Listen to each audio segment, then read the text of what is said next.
প্রশ্ন হলো, মহিলারা গোসল করলে কাপড় পূর্ণ খুলতে হয়, তাহলে ছাদবিহীন গোসলখানায় তা করা যাবে কিনা এবং সেখানে কাপড় কিভাবে খুলবে ও কিভাবে পরবে জানালে ভালো হয়। সহিহ সুন্নাহর আলোকে ফরজ গোসলের জবাব চাই। ফরজ গোসলের আবার জবাব কি, মানে নিয়ম জানতে চাইছেন হয়তো। এরপরে প্রশ্ন হলো, বান্দার অন্তর যে খারাপ চিন্তা আসে সে সম্পর্কে কিরামান কাতিবিন কি জানেন কিনা। যদি না জানেন তাহলে তো খারাপ চিন্তাগুলো ফেরেশতারা লিখেন না, সেজন্য হিসাব হবে কিনা। খুব সুন্দর এবং ক্রিটিক্যাল প্রশ্ন। আমাদের মনের ভিতরে যেসব চিন্তা আসে এগুলো ফেরেশতারা জানে কিনা।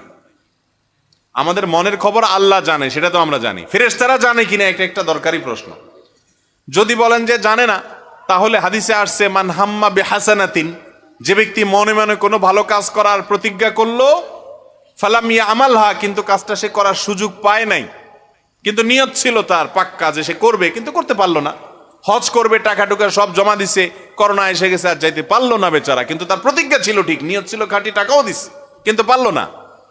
তো নবীজি বলেছেন, ওই যে নিয়তটা খাঁটি ছিল, ভেজাল ছিল না, কিন্তু কোনো কারণে হয় নাই, তো আল্লাহ তাআলা তার কারণে তাকে সওয়াব দিবেন।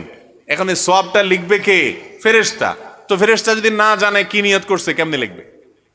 এটা একটা ক্রিটিক্যাল প্রশ্ন। আবার হাদিসে আসছে, কেউ যদি মনে মনে কোনো খারাপ কাজের কথা চিন্তা করে, খারাপ কাজের কথা কি করে ভাই?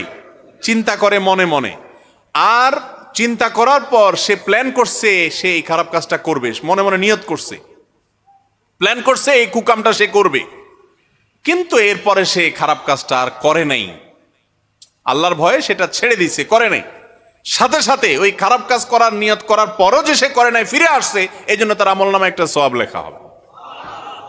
এখন ফেরেশতা মনের কথা যদি না জানে লিখবে কেমনে এগুলা? এটা জটিল প্রশ্ন না? এই ব্যাপারে অনেক উলামায়ে কেরাম বলেন যে মানুষের মনের এই জাতীয় বিষয়গুলো আল্লাহ তাআলা ফেরেশতাকে জানার সুযোগ দিয়েছেন, এইটুকু সে জানে, সবকিছু সে জানে না। আবার অনেক উলামায়ে কেরাম বলেছেন, বান্দা কি নিয়ত করেছে না করেছে আল্লাহ তাআলা সেটা রিপোর্ট ফেরেশতাকে জানিয়ে দেন। আল্লাহর অটোমেটিক সিস্টেমে ফেরেশতার কাছে সেই তথ্য চলে যায়, তারা সেটা লিপিবদ্ধ করে কেরামান কাতিবিন। কিন্তু কখনো ফেরেশতারা গায়েবের মালিক হতে পারে না, আল্লাহ ছাড়া আর কেউ গায়েবের মালিক না। সহিহ সুন্নাহর আলোকে ফরজ গোসলের জবাব চাই। ফরজ গোসলের আবার জবাব কি, মানে নিয়ম জানতে চাইছেন হয়তো। ফরজ গোসলের নিয়ম হলো ভাই, আপনার কাপড়ে শরীরে কোনো জায়গায় যদি নাপাক লাগে, প্রথম কাজ হলো যেই জায়গায় রানে পায়ে হাত যেখানে নাপাক লাগবে বা কাপড়ে, ওই জায়গাটা আগে ধুয়ে ফেলবেন টয়লেটে গিয়ে, এক নম্বর কাজ। ওইটা কি করে ফেলবেন?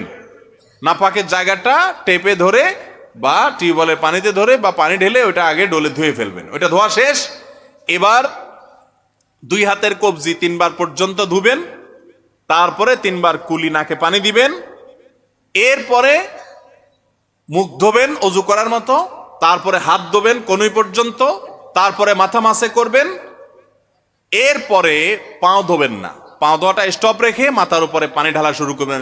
আপনার ইয়েতে নিলে শাওয়ারে আপনি ঝর্ণার নিচে মাথা দিয়ে গোসল করবেন, কাঁধে মাথায় পানি দিয়ে পুরো শরীরে ডলে গোসল করবেন। গোসল শেষ, সাবান টাবান দিয়ে সবকিছু শেষ, টয়লেট থেকে বের হওয়ার সময় বা টিউবওয়েল থেকে যাওয়ার সময় বা পুকুর থেকে উঠার সময় এবার এসে পাও গোড়ালি পর্যন্ত ধোবেন।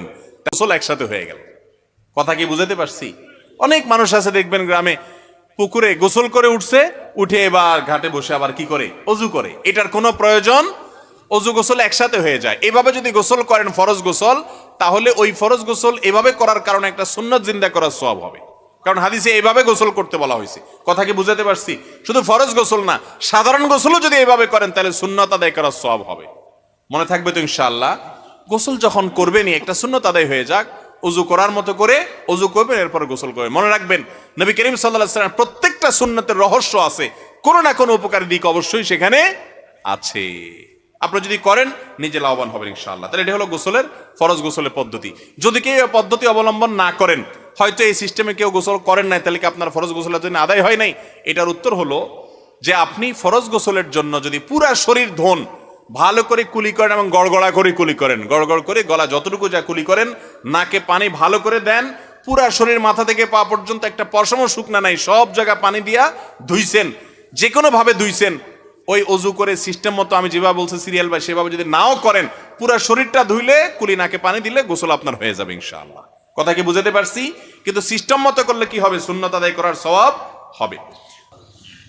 এরপরে প্রশ্ন হলো, মহিলারা গোসল করলে কাপড় পূর্ণ খুলতে হয়, তাহলে ছাদবিহীন গোসলখানায় তা করা যাবে কিনা এবং সেখানে কাপড় কিভাবে খুলবে ও কিভাবে পরবে জানালে ভালো হয়। গোসল করার সময় পুরো কাপড় কেন খুলতে হবে? নারী হোক আর পুরুষ হোক, গোসল করার সময় যে কাপড় আছে সে কাপড় দিয়ে গোসল করে তার উপরে আরেকটা কাপড় দিয়ে তারপরে কাপড় পাল্টাবে, এই সুযোগ আছে না নেই? হয়তো একটু ভিজে যাবে, তো গামছা তোয়ালি এগুলা কেন? সে ভিজা জিনিসটা তো আবার শুকানো যাবে। মনে রাখবেন, গোসলখানায় সম্পূর্ণ যদি বিবস্ত্র হয়ে যায়, সম্পূর্ণ কাপড় কেউ খুলে ফেলে, এতে বড় কোনো গুনাহ হবে না, কিন্তু এটা অনুত্তম, অনুচিত কাজ, খারাপ কাজ। এমনকি কেউ সেখানে আপনাকে দেখছে না, তাহলে আপনি একেবারে সব কাপড় চোপড় খুলে যদি গোসল করেন, সেটা জায়েজ আছে, করলে জায়েজ আছে মানে হলো হারাম হবে না, কবিরা গুনাহ হবে না, কিন্তু এটা অনুত্তম কাজ। কেন? কারণ নবী করিম সাল্লাল্লাহু আলাইহি সাল্লাম বলেছেন, কেউ যদি নির্জনে থাকে, একাকী থাকে, ওই সময় যদি সে বিবস্ত্র হয় যে কেউ তো দেখতেছে না, আমি একা, অসুবিধা নেই, তো তার এই কথা মনে রাখা উচিত, আল্লাহ সবকিছু দেখেন, আল্লাহকে অন্তত তার লজ্জা করা উচিত। আজকাল বেহায়াই, নির্লজ্জতা এই পর্যায়ে চলে গেছে, এগুলো আমাদের কাছে এখন আর কোনো ব্যাপার নাই। এজন্য সমাজ থেকে দেখবেন লজ্জা শরম নাই, এখন আর উঠে গেছে। এজন্য লজ্জা শরম যেন থাকে, সেই চেষ্টা আমাদের করতে হবে। মেয়ে হোক ছেলে হোক, গোসল করলে সব কাপড় চোপড় কেন খুলতে হবে? যদি প্রয়োজন হয়, গামছা নাই, তোয়ালিয়া নাই, বাধ্য হয়েছেন, খুলছেন, জায়েজ আছে, কিন্তু বিনা প্রয়োজনে যখন তখন আপনি এইভাবে গোসল করা উচিত না।